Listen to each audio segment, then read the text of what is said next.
Aquí comienza Contacto Estrecho, un espacio de diálogo político, social y sindical levantado por las y los profesionales de la salud pública de Chile.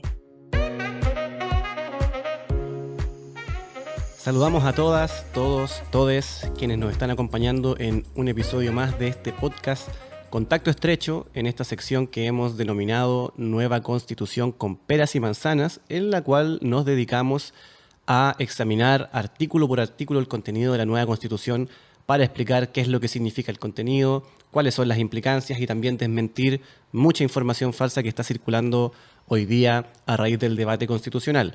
Este es un espacio levantado por la FEMPRUS, la Confederación Nacional de Profesionales Universitarios de los Servicios de Salud, para informar a la ciudadanía sobre el proceso constituyente que ya se acerca a su final.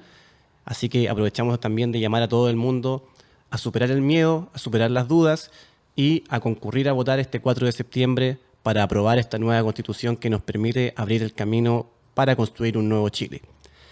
Y en este episodio vamos a examinar un tema del cual se ha hablado mucho, que es todo lo que tiene que ver con plurinacionalidad. Y para ello estamos con Javier Pineda. ¿Cómo estás, Javier? Hola, compañero. Muchas gracias por la invitación y un gusto estar compartiendo con los trabajadores y trabajadoras de la FEMPRUS. Muchas gracias a ti. Javier es abogado de la Universidad de Chile, tiene una especialidad en Relaciones Internacionales del Instituto de Estudios Internacionales de la Universidad de Chile, también un máster de la Escuela de Relaciones Laborales de la Universidad Complutense de Madrid. Es asesor, o fue asesor a estas alturas ya, de las bancadas de la Convención Constitucional de Movimientos Sociales Constituyentes y de Pueblo Constituyente. Además, hoy día es parte del comando de los movimientos sociales por el apruebo y además es abogado en la Defensoría Popular de las y los Trabajadores. Y Javier, entrando ya en contenido, todo lo que tiene que ver con plurinacionalidad parte inmediatamente de la nueva Constitución, de hecho en el artículo número 1, que dice: Chile es un Estado social y democrático de derecho, es plurinacional, intercultural, regional y ecológico. Entonces, partiendo por esto, que es el primer artículo de la nueva Constitución, ¿qué significa entonces que el Estado se defina como plurinacional e intercultural? Mira, este es un tema que ha sido desarrollado en otros países también. No es algo en lo cual la nueva Constitución innove. Sin embargo, sobre esta materia podría mencionar de que el concepto de plurinacionalidad da cuenta de la existencia de varias naciones dentro del país. Y el concepto de nación tiene distintas definiciones posibles. Unas de carácter más político, otras son de carácter normativo, otras son antropológicas, incluso sociológicas. Y lo que define una nación, hay, yo diría, 4 elementos claves para estar frente a lo que denominamos una nación. Y se trata de una comunidad que habita un territorio determinado, que tiene una cultura, en algunos casos incluso una cosmovisión, tiene además sus propias lenguas, y por otro lado tiene su propia estructura de organización. Eso da cuenta de que algunos pueblos indígenas pueden ser considerados como naciones. Entonces, ejemplos concretos: el pueblo Rapa Nui habita un territorio, que es la isla de Rapa Nui. Tiene una forma de ver el mundo, que es la cosmovisión, incluso con un componente cultural que data de hace varios cientos de años a lo menos. Tiene además su propia lengua, que es la lengua Rapa Nui, y además tiene su propia estructura en torno a tribus o clanes, que incluso hasta el día de hoy existen. Y eso da cuenta de que estamos frente a una nación. Lo mismo ocurre con el pueblo mapuche. El pueblo mapuche data de hace centenares de años en el territorio, incluso tiene tratados firmados con la corona española antes de la Constitución de la República de Chile. Habita un territorio que es indudable que a lo menos es todo lo que se denomina el Gualmapu, y que hay mapas que demuestran que habitaban dichos territorios desde antes de los tiempos de la invasión española.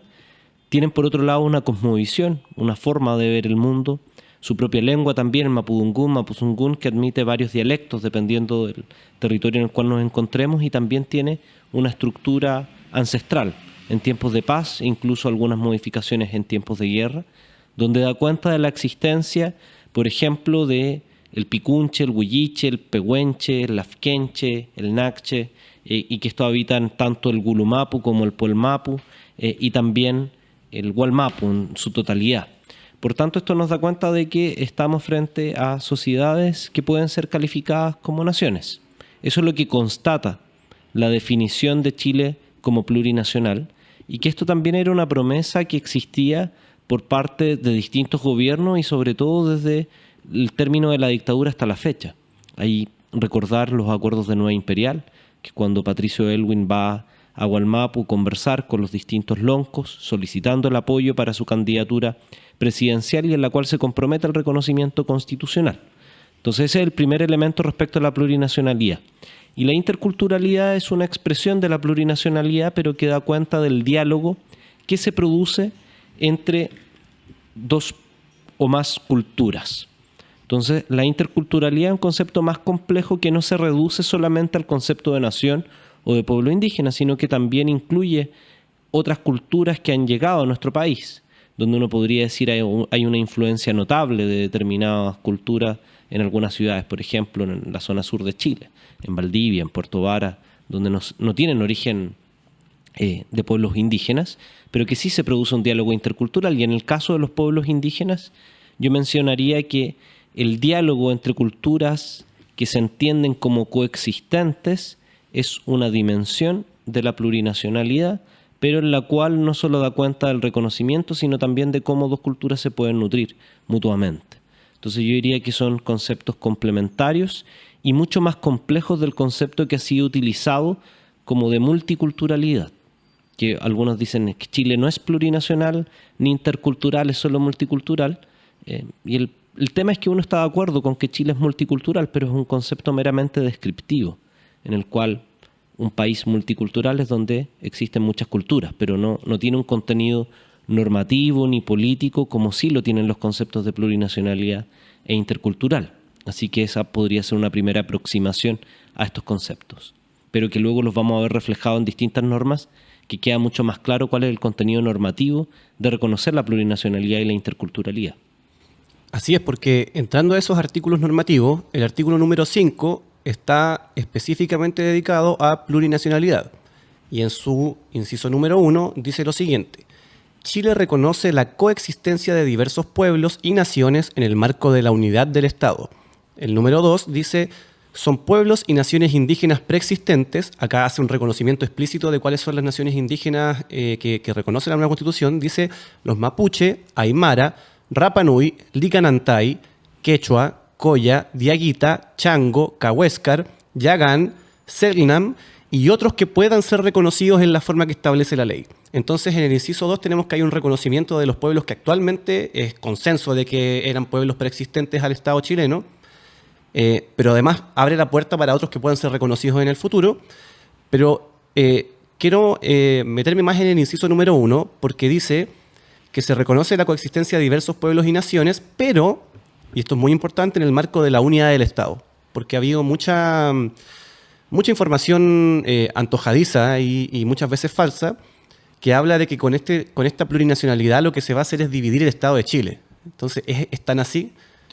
Claro, este artículo, y además en línea al artículo 3, establecen claramente que el territorio de Chile es único e indivisible, y que el reconocimiento de la existencia de estos pueblos precisamente se da en el marco de la unidad del Estado. Y acá es importante mencionar también de que hay sectores del pueblo mapuche en especial que adscriben a la línea de liberación nacional que se muestran críticos con este artículo, porque los incorpora y les cierra la posibilidad de la construcción de un proyecto de nación independiente al Estado de Chile. Y estos son conceptos que son importantes en términos de declaración política, porque lo que hace en estos primeros artículos reconocer que la soberanía del pueblo, o sea, la soberanía en Chile radica en el pueblo de Chile, que está integrado por distintas naciones. Por tanto, la Constitución es clara en mantener la unidad del Estado. Sin embargo, eso puede ser contraproducente para algunos pueblos que quieren ejercer el derecho a la libre determinación en su máxima expresión. Así que eso es un elemento claro, y que esto también se combina con otra materia que no es materia del podcast, pero vale la pena mencionarlo para que se comprenda al margen de la unidad del Estado, que es con el concepto de Estado regional, porque algunos también han sido críticos de que el Estado regional puede dividir al país.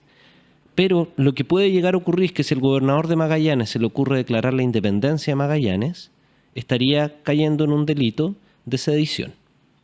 Por tanto, cualquier grupo de personas, de pueblo, de región, que se atribuye el ejercicio de la soberanía, que es el mecanismo mediante el cual se reclama la independencia, está cometiendo un delito, bajo los parámetros de esta Constitución. Entonces el reconocimiento de los pueblos se da en ese margen. Y ahí es importante mencionar también que, como tú bien decías, reconoce a todos los pueblos que ya están reconocidos por la ley indígena y agrega al pueblo Selknam, que actualmente está en tramitación su proceso de acreditación, y acá la Constitución de alguna forma termina ese procedimiento, aunque hay informes antropológicos favorables que nos permitirían concluir de que es solo una cuestión de tiempo de que el pueblo Selknam sea reconocido en la legislación nacional, pero que acá lo reconoce concretamente. Entonces este es un artículo que constata la existencia de estos pueblos y que es una cuestión que ya ha sido acreditada a través de la ley indígena, por tanto no es nada nuevo. Sin embargo, sí es simbólico y potente el reconocimiento a nivel constitucional, porque luego es lo que nos ordena el resto del ordenamiento jurídico. Así es, y entonces aquí cabría insistir en esta diferencia entre lo que es el Estado de Chile, unitario, como lo propone la nueva Constitución, y lo que son las naciones, porque ahí mucha gente se confunde a veces. Entonces la diferencia entre lo que se considera una nación, que es lo que explicabas tú al inicio, y lo que consideramos el Estado. Entonces, no es que si uno reconoce la nación Coya, los Coyas son un país distinto. Claro. Pasa mucho también en Estados Unidos y en Canadá. De hecho, el concepto que se ocupa en Canadá es de las primeras naciones. Y son muchas naciones relacionadas principalmente al pueblo inuit y distintas manifestaciones de este pueblo, pero que se reconocen como naciones distintas. Lo mismo ocurre también en Estados Unidos, donde se reconoce la existencia de varias naciones también relacionadas con este concepto de primeras naciones. Entonces, yo creo que esta confusión entre el concepto de Estado-nación se debe a los efectos de la colonización europea, donde el Estado se construye a partir de la nación. En muchos casos, aunque no en todos. Entonces, por eso vemos cómo el pueblo germano termina construyendo la Germania o Alemania actual.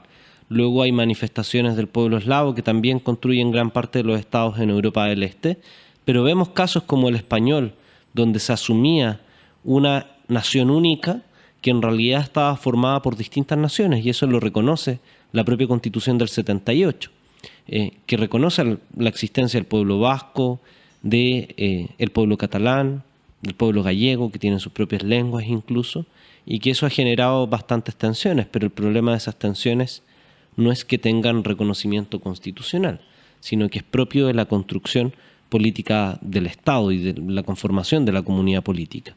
Pero mencionar que el Estado de Chile es único e indivisible, y eso queda claro en la nueva Constitución. Así es, y siguiendo con el artículo número 5, que habla de plurinacionalidad, el último inciso, el inciso 3, dice: es deber del Estado respetar, promover, proteger y garantizar el ejercicio de la libre determinación, los derechos colectivos e individuales de los cuales son titulares y su efectiva participación en el ejercicio y distribución del poder, incorporando su representación política en órganos de elección popular a nivel comunal, regional y nacional, así como en la estructura del Estado, sus órganos e instituciones. Y, si entendemos bien, este inciso apunta a lo que ya tenemos experiencia ahora con la nueva Constitución, con el proceso constituyente, que son, por ejemplo, los escaños reservados. Sí, esa es una de las manifestaciones de cómo se puede expresar, porque ahí hay un mandato general de respeto a los derechos fundamentales, que luego en el capítulo de derechos fundamentales también lo encontramos muchas veces. O sea, es un mandato al Estado en términos de reafirmar la importancia que tienen estos derechos. Y en términos de consecuencia práctica sobre el último elemento que mencionabas, claro, los escaños reservados es una forma de garantizar la plenitud en la vida política, al menos. Y eso implica que la ley tendrá que definir los mecanismos concretos. A nivel constitucional se establece la participación de los pueblos indígenas en el Congreso de Diputadas y Diputados, como también en la Cámara de las Regiones. Sin embargo, va a tener que existir una ley, por ejemplo, respecto a cómo es la participación de los pueblos indígenas en los consejos municipales, en aquellas comunas donde hay un porcentaje considerable de personas pertenecientes a un pueblo indígena, que por lo general van a ser las comunidades donde se radican estos pueblos, pero también podrían ser algunas comunas de la capital. Por ejemplo, el otro día estaba la comuna del Bosque y cerca del 20% del padrón es mapuche. está claro que podrían tener entre 1 o 2 escaños y que efectivamente son el 20% del padrón. Por tanto, ese es el mecanismo que se establece para la participación, aunque no es el único. Podrían existir mecanismos distintos. Por ejemplo, actualmente hay algunas formas de reconocimiento a través del Consejo de la CONADI. Sin lugar a dudas, tendría que cambiar la institucionalidad de esta institución, donde hay una predominancia por parte de los pueblos indígenas, no así por los funcionarios del Estado. Sin embargo, ese es otro mecanismo mediante el cual se puede garantizar la vía política de los distintos pueblos y naciones indígenas. Y a partir de esto ha existido también una cierta interpretación de parte de gente que se opone a esta nueva constitución, que habla de cierto privilegio. O sea, se dice, ya no lo dicen tanto con las mujeres. O sea, cuando se habla de la paridad también dicen, ¿por qué paridad? Eso como que afecta a la democracia, algo medio retorcido. Pero también se habla de los pueblos originarios y dicen, bueno, ¿por qué tenemos que asegurarles representación fija a pueblos originarios? Y que dicen algunos de ellos que eso incluso conllevaría un privilegio. Entonces, ¿tú estás de acuerdo con esa afirmación? No, claro que no, porque el concepto de derecho se antepone al de privilegio. El concepto de derecho es una facultad exigible hacia el Estado, en virtud de la condición inherente de ser persona. Y yo diría que lo que está detrás de estos escaños reservados o de democracia paritaria es el concepto de igualdad sustantiva. Y el concepto de igualdad sustantiva nos señala que para hacer posible la promesa de igualdad ante la ley, que es propia de hecho del derecho constitucional, es necesario tomar algunas medidas correctivas o afirmativas para subsanar desigualdades estructurales.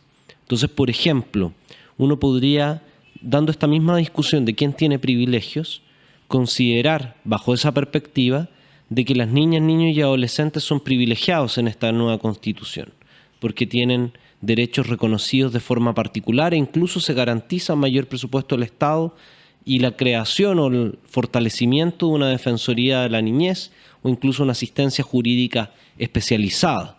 Pero nadie diría que los niños y adolescentes son privilegiados por esa materia. O lo mismo respecto a las personas mayores. Esta Constitución establece un derecho al cuidado de las personas mayores, porque entiende de que son aquellas que requieren mayor cuidado cuando llegan a determinada edad. Y eso sin lugar a dudas genera mucho gasto presupuestario, pero es una consecuencia deseable. La vida en comunidad requiere la protección de las personas que la habitan, sobre todo respecto a aquellas que han contribuido al propio desarrollo del país y que en una etapa de vejez se encuentran en una situación un poco más compleja. Entonces estas son manifestaciones de cómo la igualdad sustantiva se traduce en medidas correctivas o afirmativas para hacer posible la igualdad ante la ley y el acceso pleno a los derechos. Y lo que ocurre con los pueblos indígenas y los escaños reservados es entender de que si hay un porcentaje importante de la población que se identifica o que es parte de los pueblos indígenas, requiere tener a lo menos una participación en el Estado proporcional a la cantidad de habitantes que son. Y esto en el plano no es algo que no exista en la legislación actual. Por ejemplo, uno podría decir las personas de Aysén son privilegiadas porque su voto comparativamente vale más que el voto de las personas de Santiago, en términos de que una población, un padrón electoral de 100.000 personas elige la misma cantidad de senadores ahora en la Cámara de las Regiones que la región metropolitana, que va a tener un padrón cercano a las 5 millones de personas, un poco más. Y uno diría, no es privilegio, es una forma de representación política donde se entiende que las regiones tienen que ser parte de la deliberación. Entonces creo que ahí es un acto mañoso y racista señalar de que los pueblos indígenas van a ser privilegiados cuando no se constata un problema en otras situaciones donde se producen mecanismos de corrección precisamente para garantizar la plenitud de derechos de todas las personas.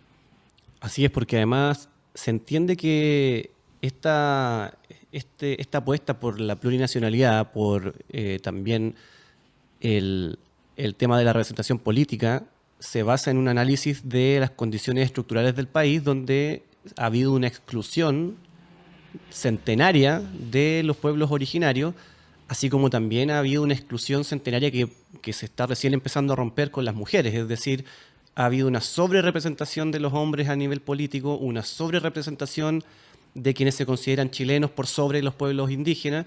Entonces, como tú bien decías, se hace el análisis de que ante una situación estructural, para efectivamente este sea un país de todos y de todas, necesitamos que hayan ciertos mecanismos que aseguren la participación. Ujú.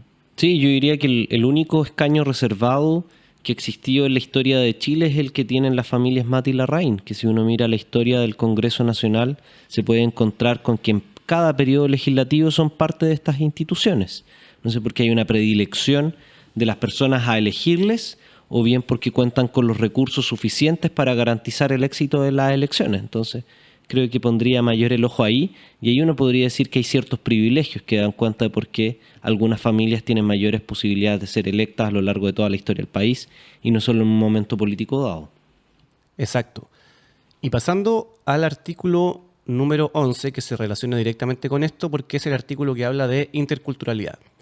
Y dice lo siguiente: el Estado reconoce y promueve el diálogo intercultural, horizontal y transversal entre las diversas cosmovisiones de los pueblos y naciones que conviven en el país, con dignidad y respeto recíprocos.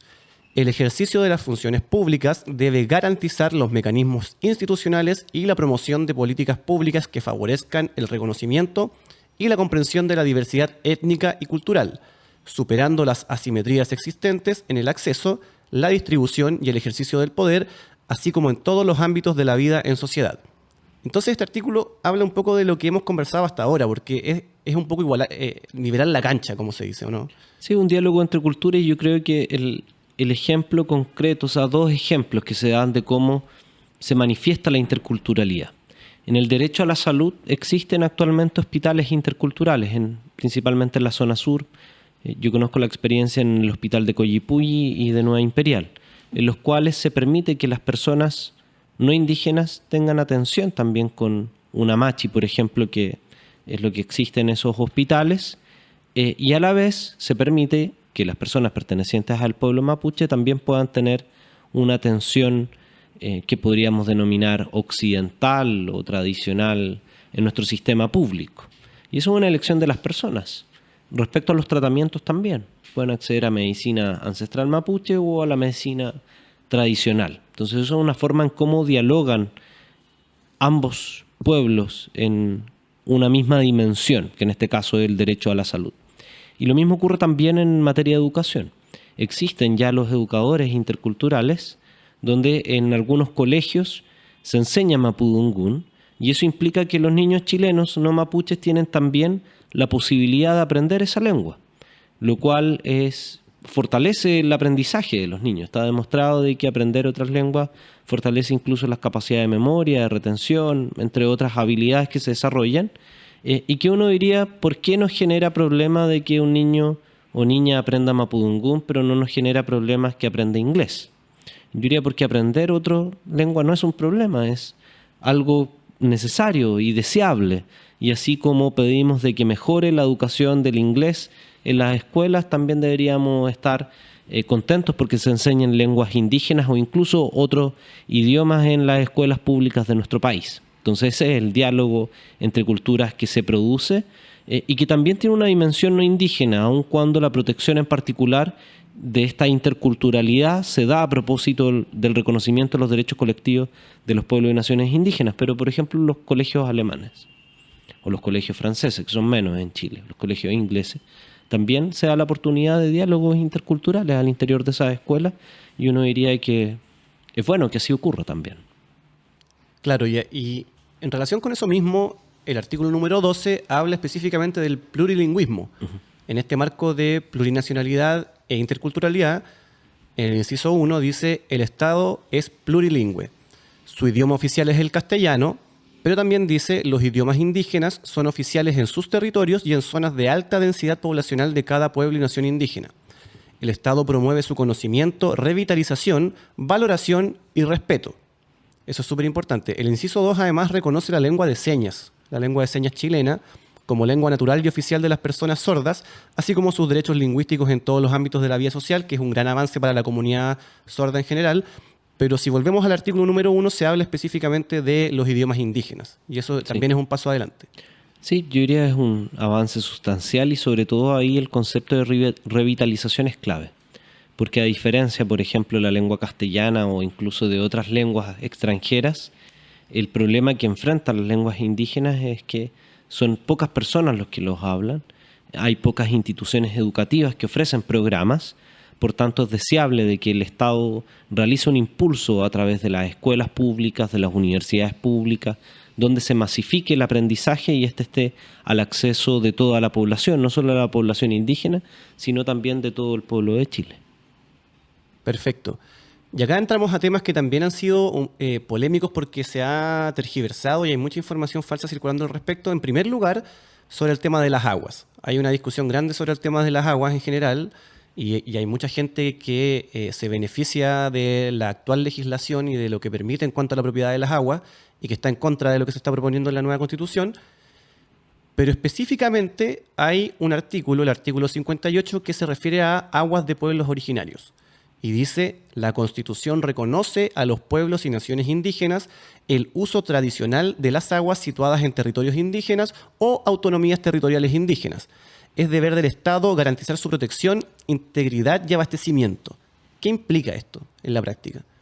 Es una forma especial de reconocimiento a la existencia de derechos ancestrales de los pueblos indígenas, en este caso sobre las aguas, pero también es importante entenderla en complementariedad con las otras normas sobre aguas.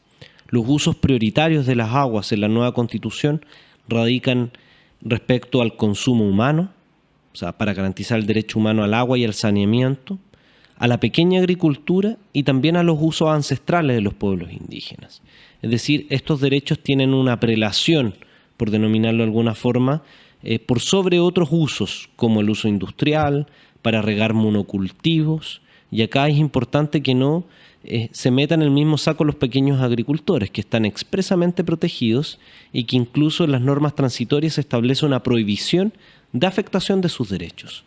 Entonces, lo que hace esta norma es reconocer de que los pueblos indígenas de hecho ya tienen títulos sobre las aguas en muchos casos, y en aquellos casos que no los tengan porque los tiene una empresa hidroeléctrica u otra empresa, se va a favorecer que los pueblos indígenas la tengan.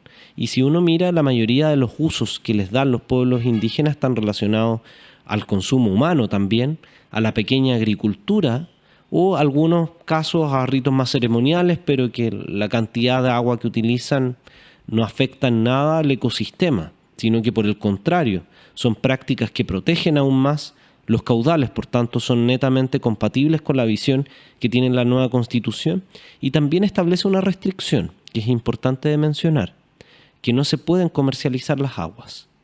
Por tanto, los pueblos indígenas no es cierto que puedan actuar como dueños de las aguas en términos, por ejemplo, de que un pueblo pueda transferir su titularidad a una empresa minera en el norte de Chile, sino que solo tienen un derecho preferente respecto a los usos ancestrales. No así en actuar a través de la comercialización de estos derechos, lo cual está prohibido también, como se prohíbe para el resto de las personas en el país. Exactamente. Y en esa misma línea, en la tergiversación que se ha hecho mucho sobre estos temas, hay mucha gente que, influida mucho por la campaña del terror que se ha desatado en contra de la nueva Constitución, también dice como, bueno, entonces si hay un derecho prioritario, si podemos decirle un nombre, de los pueblos indígenas a acceder al agua, ¿significa entonces que si yo no soy indígena no voy a poder acceder a esa agua? No, es absurdo, porque en general los derechos de uso y aprovechamiento de agua es hacer uso del caudal. Por tanto, no es cercenar el río, sino que es realizar en la práctica, en algunos casos, depende si el uso es consultivo o no, una extracción del agua para determinados fines. Es lo que ocurre con el saneamiento del agua potable para efectos de garantizar el consumo humano. Entonces, en este caso, los pueblos indígenas van a tener esos derechos que van a estar determinados también por los consejos de cuenca y la Agencia Nacional del Agua. Y esto es importante mencionar, no es que una persona reclame ser indígena para acceder al derecho inmediatamente, sino que también hay procesos de acreditación de esos usos ancestrales. Por tanto, va a haber una regularización respecto al consumo y al uso de las aguas, cuestión que no existe actualmente, donde hay caudales de agua que se encuentran completamente sobreentregados lo cual genera afectación del equilibrio ecosistémico y que contribuye a la sequía, que muchas veces, claro, hay antecedentes ecológicos de sequía que existe, pero también, como dicen las organizaciones del agua, también hay mucho saqueo de por medio. Entonces, lo que busca esta norma, y en especial también aquella referencia explícita a los derechos ancestrales de los pueblos indígenas, es regular las autorizaciones de uso sobre las aguas y cambiando el régimen que hoy día se entiende de que las aguas son entregadas al mejor postor. O sea, si una institución tiene plata, probablemente se quede con toda el agua, independiente del uso que le da. Así es, y en esa misma línea, algo que tú mencionaste de pasada tiene que ver con las consecuencias ecológicas de esto, porque lo podemos ver históricamente y también en la actualidad, que en el caso de los pueblos indígenas su forma de relacionarse con el territorio es muy distinta a la que se tiene por lo general fuera de los pueblos indígenas. Entonces, podríamos decir también de que incluso favorecer que los pueblos indígenas hagan uso de las aguas, uso responsable de las aguas como se plantea, también es una forma de proteger el medio ambiente. Sí, está comprobado. Por ejemplo, el lago Yeuyeu y el Analhue son dos de los lagos más limpios de Chile, precisamente porque se evitan formas de contaminación dentro de estos lagos y están prácticamente rodeados de comunidades indígenas. Sin embargo, aquellos lagos que están en manos de personal privado son los que presentan los más altos grados de contaminación y que precisamente es donde se vierten combustibles, producto de las lanchas u otras maquinarias utilizadas por quienes frecuentan esos lagos. Por tanto, la forma de cuidado que realizan los pueblos indígenas es compatible también con este mandato constitucional de la protección de la naturaleza bajo esta perspectiva de estado ecológico. Así es.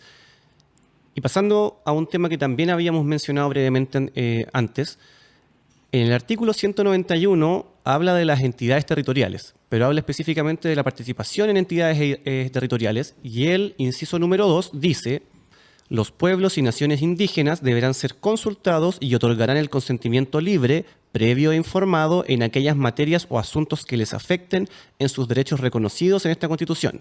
Y aquí nuevamente ha habido harta polémica por mucha información o mala información intencionada, porque acá también se habla mucho de privilegios, se habla de que no se va a poder hacer nada sin consultar a los pueblos originarios, y pese a que eso ha sido desmentido texto en mano, muchas veces se sigue insistiendo con ese argumento de parte de la gente que está en contra de esta Constitución.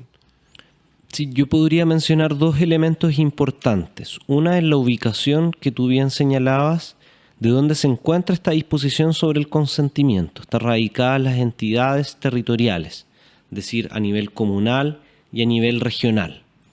Porque hubo una propuesta también de que este consentimiento aplicara en todas las decisiones del país, y esa norma fue rechazada. Por tanto, si uno recurre a la historia fidedigna de la discusión constitucional y además lo acompaña de la ubicación geográfica y el tenor literal del texto, uno puede entender de que el sentido de esta es respecto a las decisiones comunales y regionales. Por tanto, no se requiere el consentimiento indígena para las reformas constitucionales, tampoco para las medidas legislativas, porque entiende de que la participación de los pueblos indígenas va a estar radicada en torno a los escaños reservados, que van a ser el mecanismo mediante el cual pueden hacer valer su posición. Pero otro elemento es que se ha satanizado la posibilidad de que los pueblos indígenas puedan concurrir con su voluntad en determinados acuerdos. Y ahí es importante mencionar de que hay una dimensión de democracia detrás de esta percepción, o sea, de esta norma, y que también aplica a otras personas. Por ejemplo, los chilenos y chilenas no indígenas vamos a tener la posibilidad de activar los plebiscitos comunales y regionales como mecanismos concretos para adoptar decisiones sobre las que se esté tomando en un determinado territorio o entidad territorial. Por tanto, ahí vemos cómo la democracia nos habilita un mecanismo de democracia directa para apoyar o para frenar o negar alguna iniciativa de carácter territorial. Nadie está reclamando respecto a eso, porque se entiende que es una dimensión de la democracia. Pero ¿por qué protegerlo a través del consentimiento previo? Porque hay determinadas decisiones que afectan la existencia del pueblo mismo. Entonces, ejemplos concretos que se han dado en Chile. El instalar proyectos de industria salmonera en territorio Cahuéscar puede significar aniquilar algunas costumbres o ejercicios de práctica de este propio pueblo que está íntimamente relacionado con el mar. Por tanto, si alteramos toda la fauna y flora de esos ecosistemas, en la práctica estamos destruyendo al pueblo por sí mismo. Entonces no es lo mismo señalar que una comunidad chilena tradicional no va a desaparecer por la existencia de un pueblo extractivista. En cambio, un pueblo-nación puede desaparecer. Y relacionado también con la democracia, que, aprovechando que estamos en Santiago Centro, yo trabajo con varias comunidades de vecinos y vecinas que luchan contra la inmobiliaria. En Santiago Centro, San Miguel, Macul, La Cisterna. Y ahí hay personas de izquierda y de derecha. Son todos vecinas y vecinos que se ven afectados porque les van a instalar una torre de 25 pisos. Y lo único que piden es tener herramientas institucionales para poder decidir sobre la construcción de esos proyectos, ya sean de carácter jurídico, ambiental o incluso político. Por tanto, si es que a nosotros, cuando nos van a construir una torre de 25 pisos al lado de nuestras casas, nos gusta decidir si es que esa torre va o no y de qué forma podría eventualmente indemnizar a las vecinas y vecinos afectados, ¿por qué no darle el mismo derecho a los pueblos que van a ver que una minera se va a instalar en su territorio, un proyecto hidroeléctrico o una carretera que va a depredar sus bosques? Creo que hay que desatanizar esta decisión y entender que también las empresas, y hay prácticas en distintos países del mundo, incluyendo el chileno, donde convencen a las comunidades respecto a los proyectos. En algunos casos les mienten, les dan promesas que en la práctica no cumplen, pero hay otros casos en que sí cumplen. Y la comunidad puede decir, mira, en realidad, si bien se va a afectar el ecosistema, pero aún hay un compromiso, cumplir con criterios o estándares ambientales, porque hay una cuestión que ya no depende de la voluntad del pueblo. O sea, todas las empresas se instalen en territorio que habitan los pueblos indígenas o no, tienen que cumplir con estándares ambientales. Supongamos que cumpliendo con esos criterios el pueblo prefiere tener más empleo para la comunidad, puede hacerlo también. El consentimiento no es solo de negación, sino también de aceptación. Y eso va a significar que todos los proyectos que se desarrollen, en este caso a nivel regional, comunal o regional, tienen que dialogar con las comunidades, y eso es algo absolutamente deseable a mi parecer. Perfecto. Y ya para ir cerrando, pero vamos a cerrar con un tema largo y complejo, porque se ha hablado mucho de esto y también es uno de los temas, de los caballitos de batalla de la desinformación también, que es el tema de la justicia indígena. Y en el artículo 309 se habla específicamente de sistemas de justicia indígena y dice, inciso número 1, el Estado reconoce los sistemas jurídicos de los pueblos y naciones indígenas, los que, en virtud de su derecho a la libre determinación, coexisten coordinados en un plano de igualdad con el Sistema Nacional de Justicia. Estos deberán respetar los derechos fundamentales que establece esta Constitución y los tratados e instrumentos internacionales sobre derechos humanos de los que Chile es parte. Inciso número 2 dice, la ley determinará los mecanismos de coordinación, de cooperación y de resolución de conflictos de competencia entre los sistemas jurídicos indígenas y las entidades estatales. Entonces, ¿cuál sería la bajada concreta de los sistemas de justicia indígenas y cuál sería su relación con el sistema de justicia, digamos, común y corriente? En el entendido de que hay mucha mentira circulando que también habla de privilegios de las naciones indígenas, de que cosas tan absurdas como, por ejemplo, si a mí me golpea un mapuche, lo va a juzgar los mismos mapuches, entonces no le va a pasar nada. Entonces, ¿qué podemos decir al respecto de eso? Mira, el primer elemento del artículo que acabas de leer da cuenta de que el Estado de Chile reconoce que existen sistemas jurídicos indígenas. Eso no significa que todos los pueblos actualmente, porque no tenemos el detalle de lo que ocurrió históricamente, pero actualmente no todos los pueblos tienen sistemas jurídicos indígenas. Pero hay pueblos que sí los tienen. Yo me atrevería a decir, por ejemplo, el pueblo mapuche lo tiene, el pueblo Rapa Nui lo tiene, el pueblo aymara lo tiene. A lo menos estos pueblos. Y que existan significa que hay autoridades al interior de estos pueblos que resuelven conflictos. Cuando se habla del ejercicio de jurisdicción, estamos hablando de que hay instituciones, que pueden ser personas o instituciones más complejas, que resuelven conflictos jurídicos. O sea, los conocen, los resuelven y luego los ejecutan. Entonces, eso ocurre. Por ejemplo, el pueblo Rapa Nui resuelve algunos conflictos a través de su consejo de sabios. En el pueblo mapuche, algunos loncos resuelven conflictos de carácter vecinal o que alteran la convivencia al interior de las comunidades. ¿Cuál es lo complejo? Que acá reconoce que tienen que coordinarse con el Sistema Nacional de Justicia. Y eso implica una ley. Tiene que existir una ley que establezca cómo va a realizarse esa coordinación.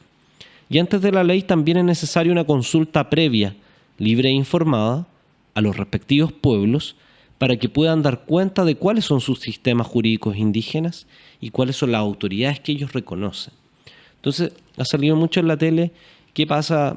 Que me acordé de una alcaldesa, creo que es de Calera de Tanco, que dijo: mi marido es colectivero, ¿qué pasa si lo choca un mapuche? Le faltó decir un mapuche borracho y gay, para ver quién lo atendía. Y es obvio que si lo atropella a alguien y es una infracción solo a la ley de tránsito, lo resuelve el juzgado de policía local, que de hecho es de su dependencia municipal. Así que esto hubiese ocurrido en Calera de Tango. Y si es que tiene una entidad mayor, puede que pase al juzgado de garantía, que tiene competencia sobre Calera de Tango. Eso va a ocurrir cuando entre en vigencia la nueva Constitución también. No hay ninguna incertidumbre al respecto, porque la ley de coordinación tiene que resolver aquellos problemas que nos generan incertidumbre. Entonces esto ocurre cada vez que se crean nuevos tribunales y que es un ejercicio frecuente en nuestro país. ¿Qué preguntas debe responder? Primero, la competencia relativa, es decir, sobre qué territorio va a poder ejercer jurisdicción.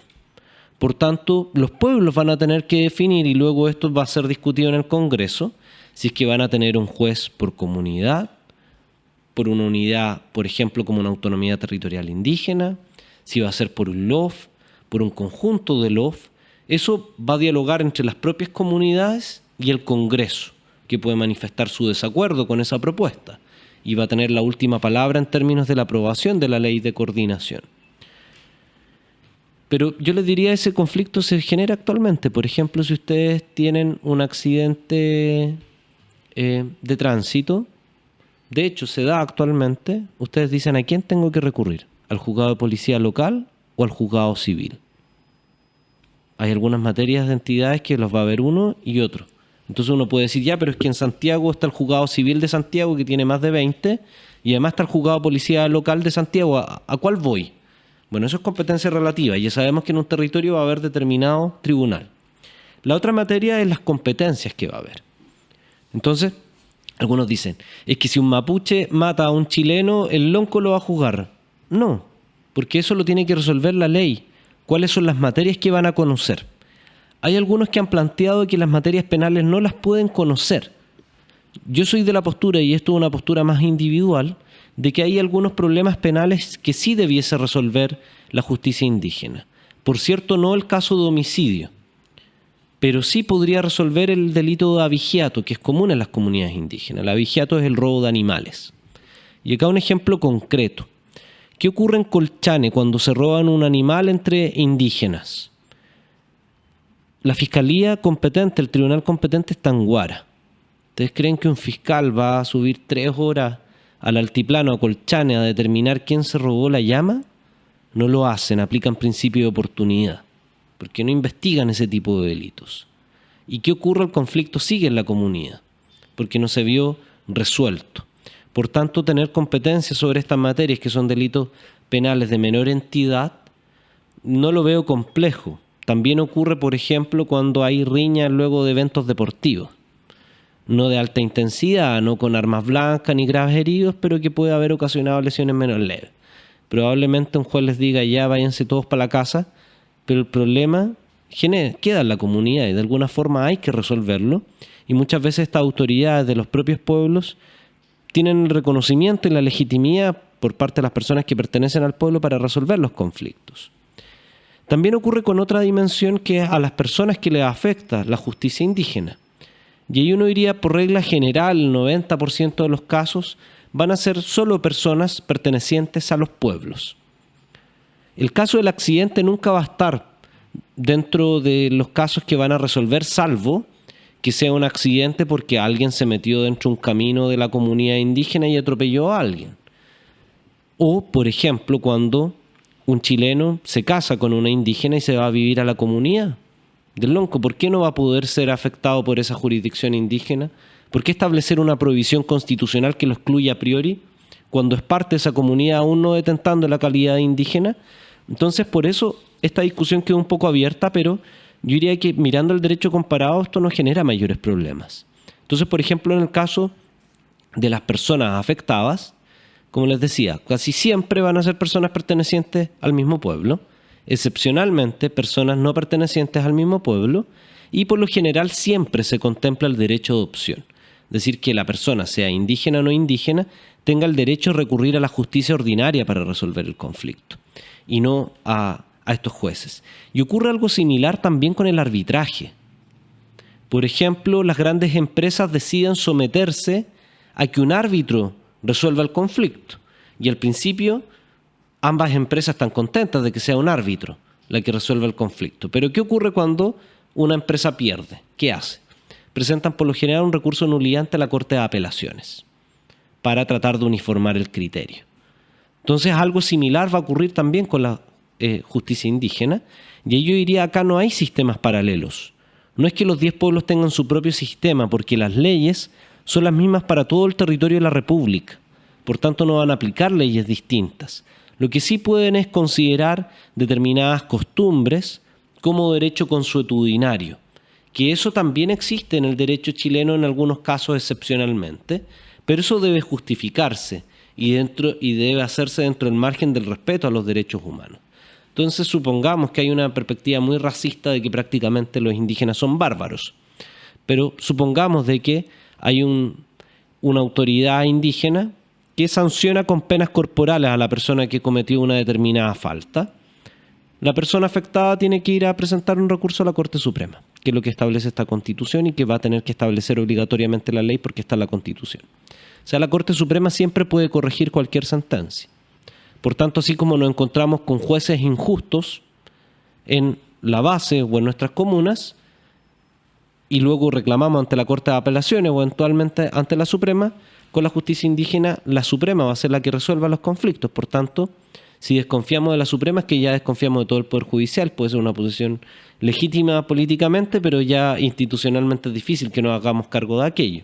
Por tanto, esa garantía de que va a haber alguien que revisa las sentencias provenientes de los sistemas jurídicos indígenas permite dar cualquier tranquilidad a aquellos que no les gusta esta propuesta. Pero cabe mencionar que mientras no haya ley de coordinación, no hay sistemas jurídicos indígenas cuyas sentencias sean obligatorias. Y todo sigue tal como está hasta que se apruebe una ley sobre esa materia que defina todas estas dudas que legítimamente existen.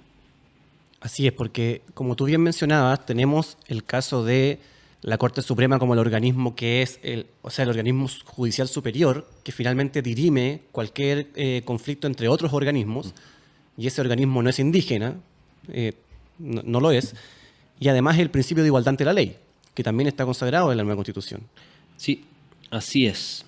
Lo único que se exige es que la Corte Suprema sea asesorada por un comité técnico donde existan personas capacitadas sobre los sistemas jurídicos indígenas, porque, por ejemplo, no es necesario que un juez o todos los jueces de la Corte Suprema manejen al dedillo cómo funciona el sistema jurídico aymara, pero sí requieren que alguien que maneja el sistema jurídico aymara los asesore, porque eventualmente podría haber que una estrategia de defensa plantee de que existe una determinada costumbre, pero los mismos funcionarios del Poder Judicial van a decir que no, esa costumbre en realidad es inexistente. Y van a demostrar a través de estudios antropológicos, de doctrina y libros que existan sobre la materia de que en realidad la defensa está inventando lo que está diciendo. Y recordar de que las personas tienen derecho a defensa, sean chilenas o indígenas. Por tanto, la creatividad de las defensas ya no es culpa de la Constitución, sino lo que uno espera es que los jueces efectivamente impartan justicia y no los manden a clases de ética a los indígenas que cometan delitos. Claro. Y ahora sí, vamos a ir cerrando este capítulo de nuestro podcast Nueva Constitución con peras y manzanas sobre el tema de plurinacionalidad. Y te dejamos un espacio pequeño, Javier, para que tú nos digas qué piensas en general de este proceso constituyente, de la nueva Constitución, y cuál es tu llamado a las personas. Yo creo que la reflexión y la discusión sobre la nueva Constitución ha permitido dar debates que han estado vetados incluso históricamente a lo largo de toda la tradición republicana. Entonces, primero, es que fue un espacio democrático la Convención Constitucional y en realidad todo el proceso constituyente a partir de la revuelta popular de octubre del año 2019. Y también mencionar de que no hay ninguna constitución que nos pueda representar al 100%, en la medida que esta sea una constitución discutida democráticamente, porque las constituciones que le agradan a una persona al 100% son aquellas escritas por la misma persona, y eso ocurre en las dictaduras, pero no ocurre en las democracias. Las democracias implican negociación. Sin embargo, uno de las constituciones puede medirlas en torno a cuáles son los avances que generan. E indudablemente hay avances respecto a la Constitución del 80 y yo creo que el artículo 1 que leíste al principio nos da cuenta y nos avisora de quienes avanzan en esta nueva Constitución. Respecto a la dimensión del Estado social, avanzan los sectores populares que van a tener derechos universales, sociales, que les van a poder permitir desarrollar sus proyectos de vida. La definición del Estado democrático también beneficia a toda la sociedad, que va a poder tomar decisiones que antes estaban vetadas y en las cuales no podíamos participar directamente. El Estado ecológico protege a la naturaleza, que hasta el día de hoy no está protegida y que privilegia el desarrollo extractivista por sobre la protección de la misma. La dimensión plurinacional e intercultural permite ver de que avanzan los pueblos indígenas, las naciones indígenas, a quienes se les ha excluido históricamente de la vida política del país y también social, cultural y económica. Y también avanzan las mujeres, bajo el paraguas de derechos sociales en general, derechos sexuales y reproductivos y también de democracia paritaria. Entonces, frente a estos importantes avances de los grupos históricamente excluidos, yo creo que esta es una nueva constitución que se debe aprobar y que, no obstante la discusión por parte sobre todo de organizaciones como la FEMPRUS y otras organizaciones sociales, va a estar en tensionar, en crear programas para que aquellos anhelos declarados en la Constitución se transformen en una realidad durante la fase de transición.